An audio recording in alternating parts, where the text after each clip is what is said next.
2009 തന്റെ സ്റ്റാർ പ്ലെയറായ സ്ലാറ്റാനെ വിറ്റപ്പോൾ fans begged him to stop. ഇത് സംഭവിച്ചെന്ന് നോക്കാം.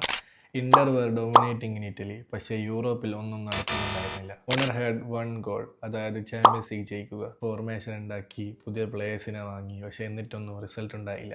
മീഡിയ തിരിഞ്ഞു നിന്നു, ഫാൻസ് സംശയിച്ചു. എല്ലാവരും വിചാരിച്ചു ഹി വാസ് ക്രേസി. ഒന്നും പെർഫെക്റ്റ് ആയിരുന്നില്ല. Jose knew he had to take risk. 2009 സമ്മറിൽ തന്റെ സ്റ്റാർ പ്ലെയറായ സ്ലാറ്റാനെ ബാർസയിലേക്ക് വിറ്റു. പകരത്തിന് സാമുവൽ എട്ടോനെ കിട്ടി. പിന്നെ വെസ്ലി സ്നൈജർ, ഡിയേഗോ മിലിറ്റാവോ ആൻഡ് ലൂസിയോ ഇവരെല്ലാം ജോസെ മൗറീനോ സൈൻ ചെയ്തു.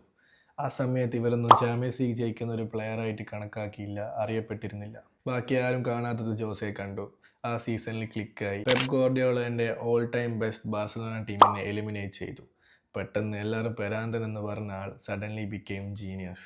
ജോസയ്ക്ക് ചാമ്പ്യൻസ് ലീഗ് ജയിക്കാൻ പറ്റുമോ ഇല്ലയോ? 2010 ചാമ്പ്യൻസ് ലീഗ് ഫൈനൽ ബയേണിനെതിരായിട്ട് 2-0 അവർ ജയിച്ചു. ഡിയേഗോ മിലിറ്റോന്റെ 2 ഗോളിലൂടെ. It was the first Italian treble by a club. ജോസെ സങ്കടത്തിലായിരുന്നു. ഈ സക്സസ്ഫുൾ സീസണിന് ശേഷം he have to leave for Real Madrid.